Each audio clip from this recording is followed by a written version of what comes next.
Hello and welcome to the Fantasy Kings podcast. On today's podcast, we will be talking about the Week 8 matchups.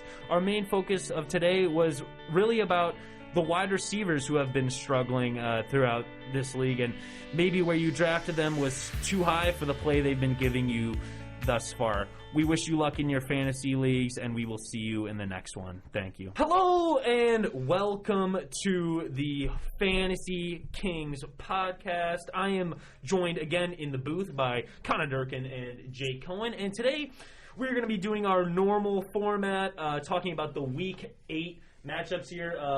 Last week, Week 7, we did take off. It was a massive bye week. We hope you all survived that week with that major, so many buys. Mageddon. So many top. Yeah, that's a good name for it. It was a top story around the league.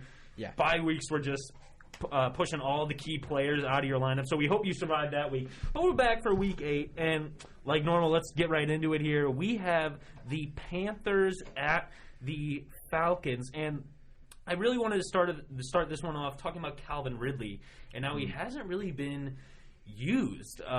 Calvin Ridley has been overshadowed by Kyle Pitts, who had an amazing game, and Russell Gage actually got more fantasy points. So I'm almost pushing the panic button now on Calvin Ridley. I think he's a good enough wide receiver that he will bounce back, but right now his play has been very, very subpar, and it's been very, very discouraging.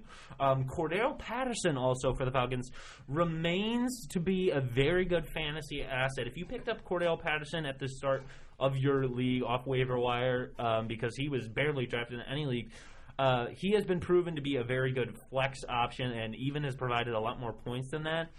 On the Carolina side of things, Robbie Anderson continues to just be disappointing as well. Robbie Anderson was drafted pretty high in your drafts, and he hasn't had the greatest of seasons so far, but that has been overshadowed by DJ Moore having a great season. Christian McCaffrey remains on IR, so Khloe Herbert will be a good play there. What are we thinking about this matchup, you guys? Just going back to the Calvin Ridley thing, it's really disappointing for a lot of fantasy owners who spent a really high draft pick on him, picking him even like the second round in a lot of cases.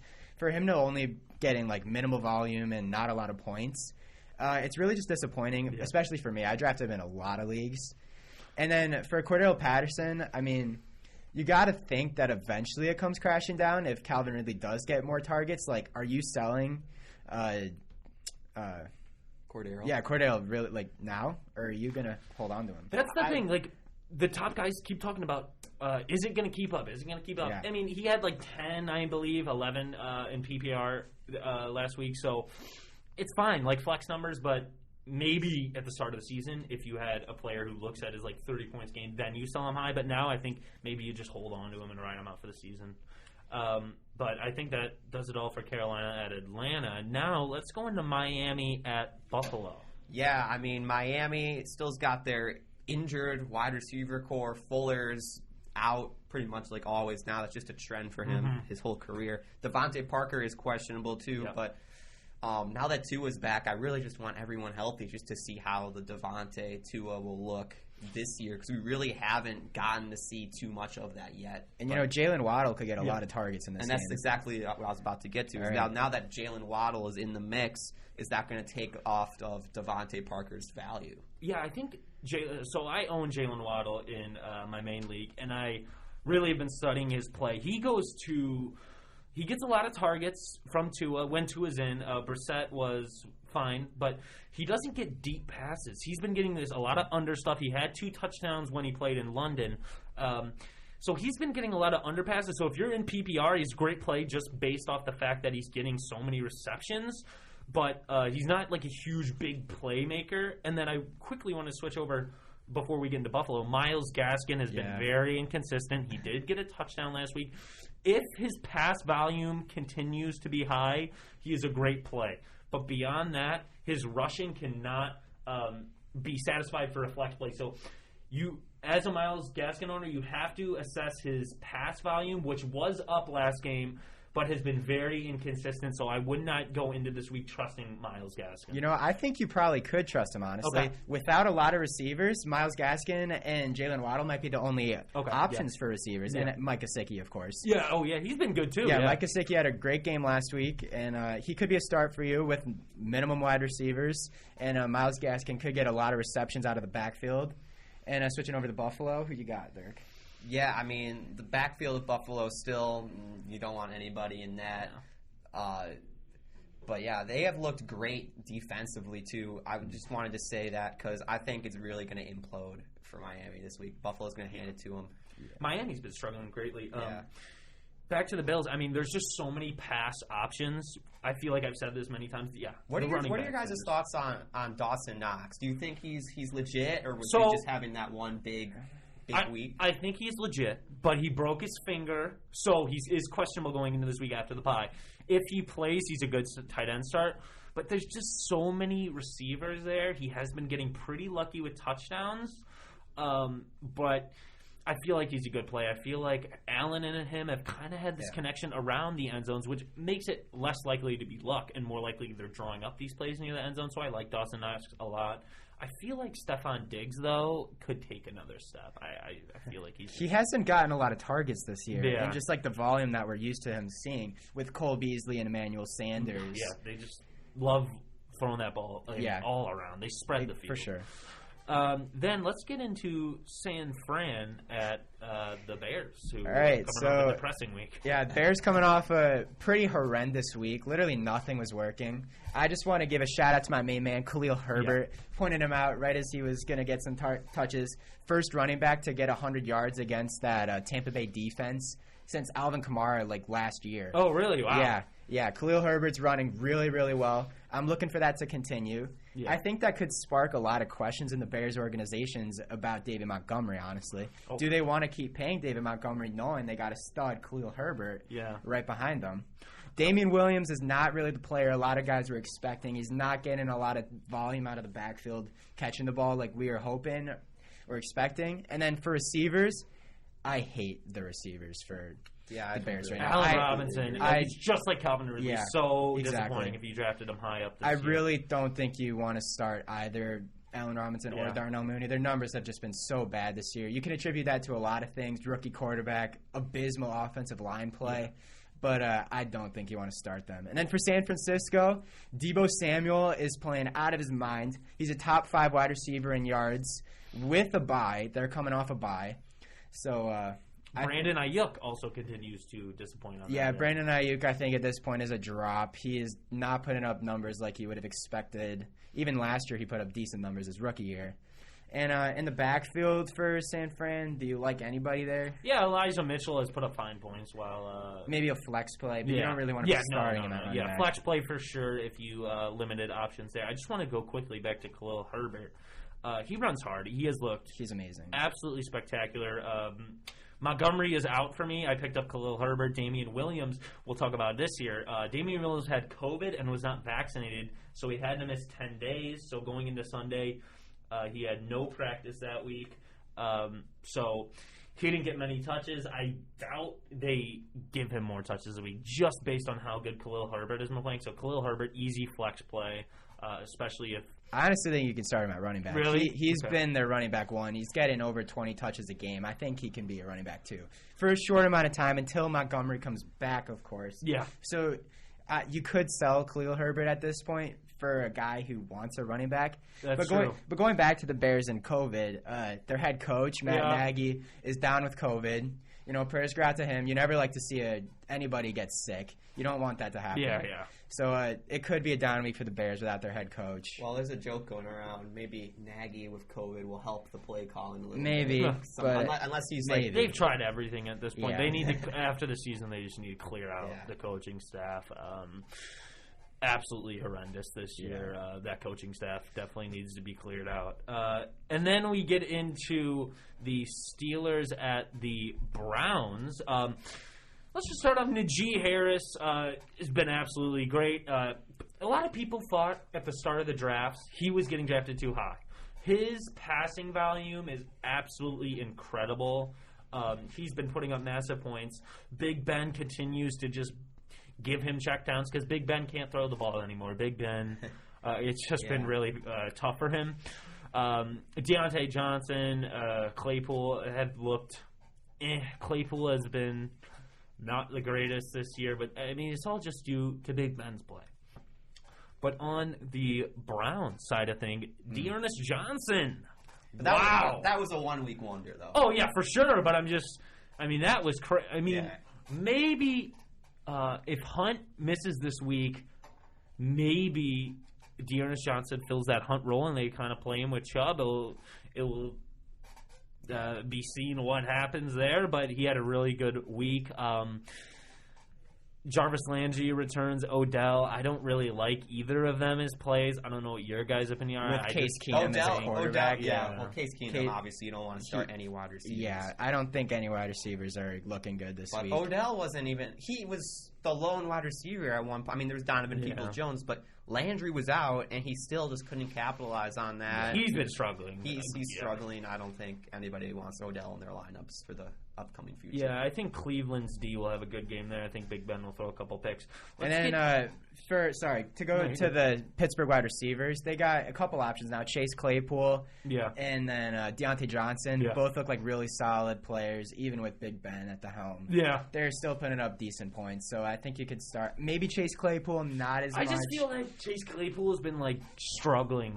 Deontay Johnson though, he's looking good. He had a touchdown pass, but that was his only pass before the bye week. That was his only reception in the game. So he's super touchdown dependent then. I just feel like they've both kind of been, but they're so you drafted them so high, and the upside there is so high for a big play that you have to play them just based off the fact that where you drafted them. But let's get into the Eagles at the Lions. Well, there's no more Zach Ertz in Philadelphia, and Dallas Goedert looks like he is happy to be the TE1 on that team. He looked great first week being by himself, and I definitely think he is going to eat this Detroit defense up alive in the red zone in this one. As for Detroit, though, they're hanging in. They always are hanging in there for pretty much every game. I do not think that they are going to be going out as 0-16, but really the only guy I think worth being on anyone's radar in Detroit is Deandre Swift. He continues to dominate. Jamal Williams, he had a little uprising at the beginning of the season, but right now it's just the Deandre Swift show. Yeah, he's looked good. He had an 80-yard receiving touchdown. T.J. Hawkinson has been just based off Goff's play being pretty bad. I just don't think there's a lot to say about this matchup based off the fact that these are two teams that are just struggling, and they are kind of in a rebuild phase. Well, Detroit's been in the rebuild phase for the past 2 decades. Yeah. I mean, the thing about Detroit is they've been looking like they're staying in games. They stayed in the Rams game. They stayed in the Ravens game, but they just lose in the final minute. The thing for Detroit is last week against the Rams, they pulled out every stop in their arsenal. I mean, they had a recovered onside kick. They had 2 fake punts, and they still weren't able to win. That just kind of shows how outmatched they were in talent wise. They got every possible thing they could have done. They just want one win at this point. They just want to win one game, and we'll see what happens. I think they will get one. The Eagles, honestly, is a good chance for them to get a win. Yeah. But that's about it there, fantasy-wise. And then we get into the Titans at the Colts. So I think the Titans are a really interesting story right now in the NFL. Starting off really, really slow. But, last week, really, just dominating the Chiefs. I think Derrick Henry is absolutely unbelievable so far. He's at over 800 yards through 7 weeks. You just don't see that. Yeah. He can do it all. He threw a pass through the air even last week. I mean, Derrick Henry's just continued to be unbelievable. I definitely think that could be slowed down a little bit against the Colts defense, who's pretty solid. And then otherwise for the Titans, Julio Jones is not looking really great right now, but A.J. Brown's looking really solid. He flipped it around. I was going to say that. A.J. Brown is playing really a lot better, and Julio Jones, I don't think you start Julio Jones anymore. For the Colts are interesting. Carson Wentz is really fun to watch, I'd say. He makes a lot of interesting decisions. Yeah. A lot of balls that you think should be intercepted, but just don't. But he also makes a lot of big plays. Yeah. Their wide receiving core is interesting. Not really any big names there. And then Jonathan Taylor in their backfield has been really, really good so far. I think he's like number 2 or 3 right now in terms of running backs. He's been great. He's been amazing. He's really kicked it into another Yeah, gear. for sure. This should be a great matchup, though. I think this actually. I think you're right about that. Yeah, both running backs should go off, I think. Battle of the Blue. Yeah, there you go. And then nice AFC South matchup there.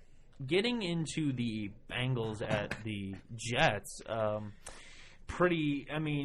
Jets have just. They got destroyed by the Patriots, 54-13. I think the final signing was. Joe Flacco. That's how horrible. desperate they are. But the Bengals, wow, they've been great. Yeah, beating it to the Ravens, and the main story here, Jamar Chase, absolutely rookie of the year, incredible. Definitely rookie of the year confirmed now. He's off to the through 7 weeks, the best start in NFL history. That's guys including Megatron, any name you want to throw out. He's been better so far. And if you drafted Jamar Chase, you got him pretty late. This is incredible. He's put up an incredible performance. I actually picked Odell over Jamar Chase. No, really? Wow. Oh. Yeah, Jamar is a league winner. Yeah. Oh yeah. I definitely regret that decision. And then Joe Mixon, I feel like has been pretty inconsistent. For some reason, they're giving Perrine a good amount of the touches and a good amount of the snaps. So Joe Mixon hasn't been insane, good enough to the point where you draft him. He's been okay, but he hasn't been up to the value of where you drafted him at. So that's pretty disappointing for Joe Mixon owners. T. Higgins remains to be a good wide receiver, too. Flex play type. Tyler Boyd has kind of fallen off this year just based off the fact Jamar Chase has been playing so well. And then going back to New York, maybe Michael Carter is a play at running back, but there's not a ton in New York fantasy-wise. Corey Davis. He's just worst flex, comes to maybe. Worst, maybe throw him in at the flex. But. And I think that pretty much does it there. I think the Bengals will absolutely take it to them. Then we have the Rams at the Texans. Oh, nice. Great back-to-back week here for the Rams. Yeah, the Rams, Cooper Kupp is just still dominating. Yes. Steal for whoever picked him up. Mm-hmm. As for their running game, though, Darnell Henderson, he's been okay. Yeah, he's been good. Good. He had a bad week last week. Yeah. He didn't get into the end zone or anything. 10 points is fine. But he's been fine. He's been good. And then for the Texans, I think the Texans are trying to make David Johnson their running back 1. Yes. They traded Mark Ingram back to the Saints. So Mark Ingram and Alvin Kamara now teamed up again. And David Johnson, I think... I don't know. We're going to have to... He'll have another chance. We're going to have to wait and see. As long as he stays healthy, because that man is as injury-prone as you can get. We're going to have to wait and see for David Johnson. Don't start him, but he has a lot of upside, I think. They might be trying to give him all of their touches. Yeah, and Brandon Cooks was very angry about that trade. Really? Tweeting out... man, that's some BS or something. I heard, Brandon Cooks was pretty mad about them trading Ingram and, with the QB situation there, Tyrod trying to come back as quickly as possible. Brandon Cooks is a fine play, but he's been struggling just based off quarterback play. And, I'm pretty sure there's a trade going on, soon between the Dolphins and the Texans. Oh, the Dolphins and the Texans apparently agreed on a trade for Deshaun Watson. That'd be crazy. Yeah. They don't know when he's going to be able to play football again, though. That's the thing. Yeah. Does that mean Tua, do you think? Yeah, they're done on Tua. They're done on Tua. We'll see if this Deshaun Watson stuff happens. That is huge a big news. thing. Yeah, but I just don't get why they're giving up on Tua like that. He really hasn't been that bad. No. I don't know. It's been interesting. Then we have the Patriots at the Chargers. Yeah, the Chargers coming off a bye last week. I still think they're a very, very good football team with a stud quarterback. What's his name? Herbert? Yeah, it's Justin Herbert. Sorry. Justin Herbert, he's really leading this team to look really, really good. Mike Williams and Keenan Allen are amazing 1-2 punch there for wide receiver. And tight end, even Jared Cook is looking solid. Yeah. Not amazing for tight ends, but really, really good. Eckler. And then Eckler has just been unbelievable. He finds a touchdown 2 times a game, it seems like, and catches every ball out of the backfield. And coming off the bye. Yeah, coming off the bye, they should be really good. Yeah. And then for New England, I really don't like a lot of receiving talent on that team. Jacoby Myers. Myers is maybe a flex start, but Damien Harris has been Damien Harris for the backfield has been really their only bright spot, and then Mac Jones has been solid at quarterback. I think he's been the playing best out really of the rookie good class so far. I would agree with that. But they're not asking him to do a lot, and that's all you really want out of a rookie quarterback. He knows what he has to do. Read the field and make the pass. That's all he's got to do. And the Patriots are really the only franchise who's been playing to their rookie strengths. Yeah. For the Bears, they're not playing the Justin Fields strength. Mm-hmm. For the Jets, they're just terrible. And the rest of the rookie Trevor quarterbacks, Lawrence, they're just not in their best situation. You're not in a good organization, exactly. really. Mac Jones is pretty solid. Yeah, and Trey Lance too has been exactly. But they need to they need to make a decision with that for Trey Lance. They if, will. It's Garoppolo or Lance. Yeah.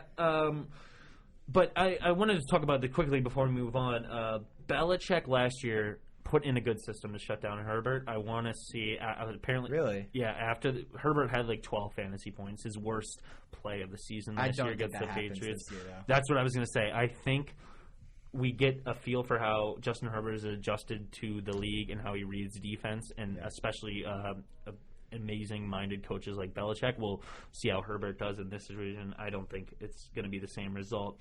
But then getting into the Jaguars at the Seahawks, with Russell Wilson out again, it's just tough for Tyler Lockett and DK Metcalf. DK Metcalf had a huge touchdown, but he only had 2 receptions. So if he didn't get that touchdown, it would have been a tough game. Geno Smith has been fine. Chris Carson remains out. Tyler Lockett, again, you're just, without Russell Wilson, you're not going to have that crazy upside there. Looking at the Jags, James Robinson has been that great running back. But wide receiver-wise, no. Agnew is maybe a waiver wire pickup, but besides that, no, Chenault, and didn't Chenault get hurt too? I feel Marvin it's been Jones, a whole mess. Marvin Jones, DJ Chark is out for the year. It's been a mess there. Yeah. Not much fantasy wise besides James Robinson, who I think is just an amazing play, starting running back for sure. Then let's get into the Washington football team at the Broncos. Well, I mean, Terry McLaurin, he's been great this year. One thing I have noticed, just based off his play, is all the drops he's been getting. Yeah, I feel like that's just something you've got to look out for. He makes up for him. It hasn't really been a problem with his production yet, but he's been dropping the ball a lot this year. Yeah. Quickly, Antonio Gibson Gibson has been disappointing this year. I was so excited for Gibson. I actually made a trade for him last season. He played great for me. And just this year, he just has not performed to expectations. He got hurt earlier in the year, maybe, but he's been playing with some calf issue that came out. Yeah, injury. Yeah, but even so, shin maybe. J.D. McKissick too. It's just so yeah. And McKissick really isn't taking too many touches away from Gibson either. It's just Gibson just isn't playing very well right now. And really their only bright spot has been Terry McLaurin. Yeah. Terry McLaurin is a stud receiver. If you watch that game, he's making catches with terrible balls. Yeah. Terry McLaurin put up a great performance last week, and I look for that to continue. Yeah, and then on the Broncos side, I think Jamal Williams and Melvin Gordon still have that steady split going, but Jamal Williams had 17 points. Jamal Williams is just... He's got to take over at some point. He looks Javonte Williams. Yeah, we're not talking about the Lions here. Yeah. He's been great. Javonte Williams, if you can still make a trade for him in your leagues, go right ahead. I think he's going to... And, come playoff time, that's when he's going to really win you leagues. Yeah. When he becomes a running back one, hopefully we're expecting for him to become running back one towards playoff time. And quick news, Jerry Jeudy... may be returning very soon. He may be coming off IR. So if you're a Jerry Jeudy owner, that's big for you. Then let's get into the Buccaneers at the Saints. And, this is going to be a great matchup. This is a classic NFC South matchup here. We got the Buccaneers, red-hot Buccaneers, coming at the New Orleans Saints. I think the backfields in both of these teams are unbelievable. Alvin Kamara is still really good, as he showed last week, catching 1 million balls out of the backfield. And Leonard Fournette for the Buccaneers, a new revival for Leonard Fournette. He's playing really, really well. And the receivers for Tampa Bay have just been unbelievable. Last week against the Bears, I think everybody got over 10 points. Pretty much everyone found the end zone. And Antonio Brown has been injured. He may return this week. He might return, but I don't think that takes away from the volume and just this unbelievable passing attack that Tampa Bay has. And that whole situation was funny last week with the 600 touchdown. Yes, and giving it to the fan. I think Tom Brady's giving a Bitcoin, a signed jersey, a couple of helmets.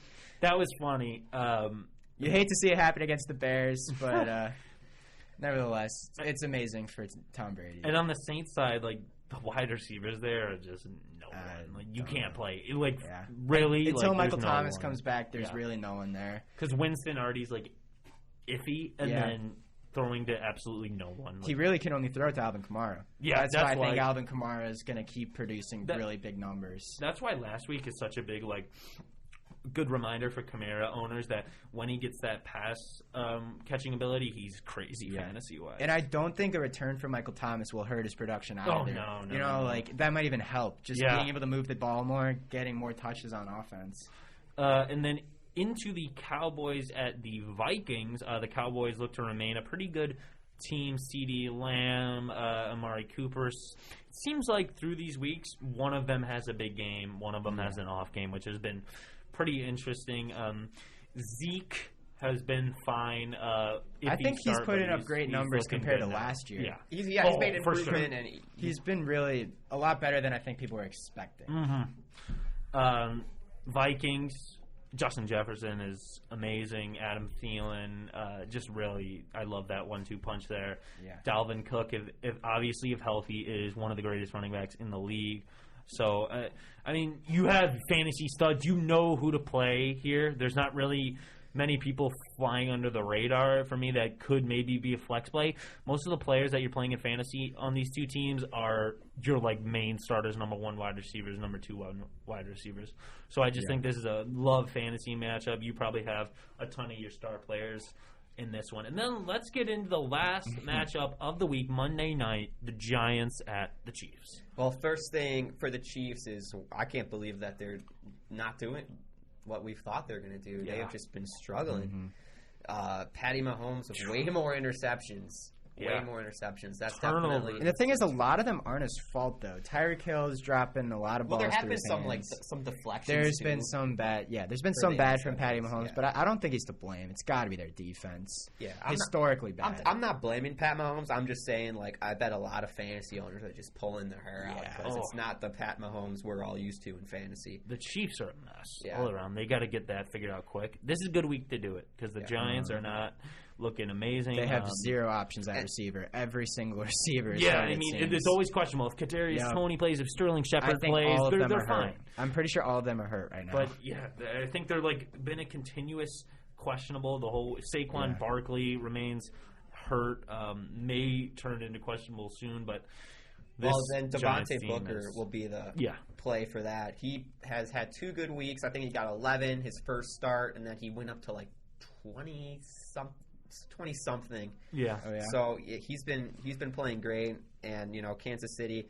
It's weird when you see them playing Kansas City. You're so used to that all around just good team. You're not sure if you want to start your guys, especially when you have a guy on the Giants, right? Yeah. Against KC, you think he's gonna get pummeled, but really Devontae Booker, Saquon, whoever plays, it's a good play this week. Because that defense is so bad, and it's been the downfall of them. Before we go to the outro here, the bye week is Raiders and Ravens, so you will not obviously have any options for them, but that will do it here for us. We wish you luck in your Week 8 fantasy matchups. We will have a guest next week, again, bringing the athletes on. But thank you so much for watching. For Cohen, for Durkin, I'm Jack Conroy. We will see you in the next one. Thank you so much for watching.